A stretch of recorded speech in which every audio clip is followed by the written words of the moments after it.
कृष्णाय वासुदेवाय हरे परमात्मने प्रणतक्लेशनाशाय गोविंदाय नमो नमः।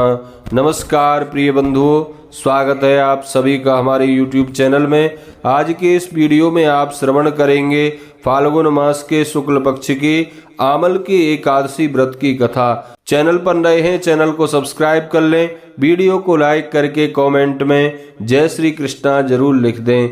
आइए श्रवण करते हैं आमल की एकादशी व्रत की कथा। एक बार प्रेम से कहिए, बोलिए श्री विष्णु भगवान की जय, एकादशी महारानी की जय। बंधुओं, आदरणीय श्री सूत जी शौनक आदि 88,000 ऋषियों से कहते हैं, प्रिय ऋषियों, एक बार राजा मानधाता ने कुलगुरु वशिष्ठ जी से प्रश्न किया, कुलगुरु, आप यदि मुझसे प्रसन्न हैं तो किसी ऐसे व्रत के विषय में कुछ बताइए जिससे मेरा भला हो। वशिष्ठ जी ने उत्तर दिया, राजन, फाल्गुन महीने के शुक्ल पक्ष की एकादशी का व्रत अत्यंत उत्तम है, जो मोक्ष प्रदान कर मनुष्य का कल्याण करता है। इस व्रत को आमल की एकादशी का व्रत कहते हैं। इसे करने से सब पापों का नाश हो जाता है। इस व्रत से ऐसा फल मिलता है जैसा 1000 गौदान करने से मिलता है। आमले की उत्पत्ति भगवान विष्णु के थूक से हुई थी, अतः यह फल और इसका वृक्ष बहुत पवित्र माना जाता है। अब मैं आपको इससे संबंधित एक पौराणिक कथा सुनाता हूँ, ध्यान पूर्वक सुनो। आदरणीय श्री सूत जी महाराज कहते हैं, शौनक आदि ऋषियों, एक नगर था। उस नगर का नाम था वैदिक। उस नगर में ब्राह्मण, क्षत्रिय, वैश्य और शूद्र जातियों के लोग बड़े आनंद से रहते थे। जैसा कि वैदिक शब्द से ध्वनित होता है, वहाँ वेद ध्वनि सदा गूंजती रहती थी। उस नगर में ना तो कोई पापी था, ना दुराचारी और ना ही नास्तिक। चंद्रवंशी राजा चैत्ररथ वहाँ राज्य करता था। चैत्ररथ राजा जो था वह अत्यंत धार्मिक एवं प्रकांड विद्वान था। उसके राज्य से गरीबी और कंजूसी दूर रहती थी। राज्य की प्रजा भगवान विष्णु की भक्त थी तथा प्रत्येक एकादशी का व्रत किया करती थी। एक बार फाल्गुन महीने के शुक्ल पक्ष की आमल की एकादशी के दिन राजा एवं प्रजा के बच्चे से लेकर वृद्ध नर नारियों ने इस एकादशी का व्रत किया।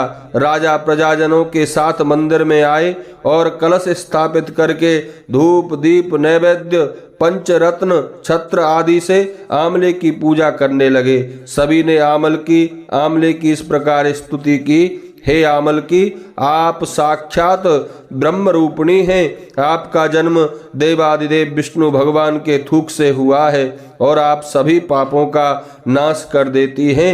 हम आपको प्रणाम करते हैं, कृपया हमारा अर्घ्य स्वीकार करें। आपका भगवान श्री राम ने भी सम्मान किया है। हम आपको बार बार नमस्कार करते हैं। हमारे पापों को नष्ट कर हमें कृतार्थ करने की कृपा करें। मंदिर में सभी ने रात्रि जागरण किया।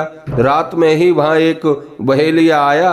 वह बड़ा पापी और दुष्ट था, जीवों की हत्या करके ही अपने कुटुंब का पालन करता था। एक समय उसे बड़ी भूख लगी थी, वह प्यासा भी था, अतः बहुत घबराया हुआ भी था।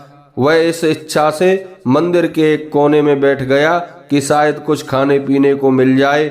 वहाँ बैठा वह विष्णु भगवान की कथा और एकादशी महात्म्य सुनने लगा। इस प्रकार उसने पूरी रात अन्य लोगों के साथ जागरण करके बिताई।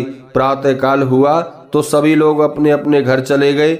बहेलिया ने भी अपने घर जाकर भोजन किया।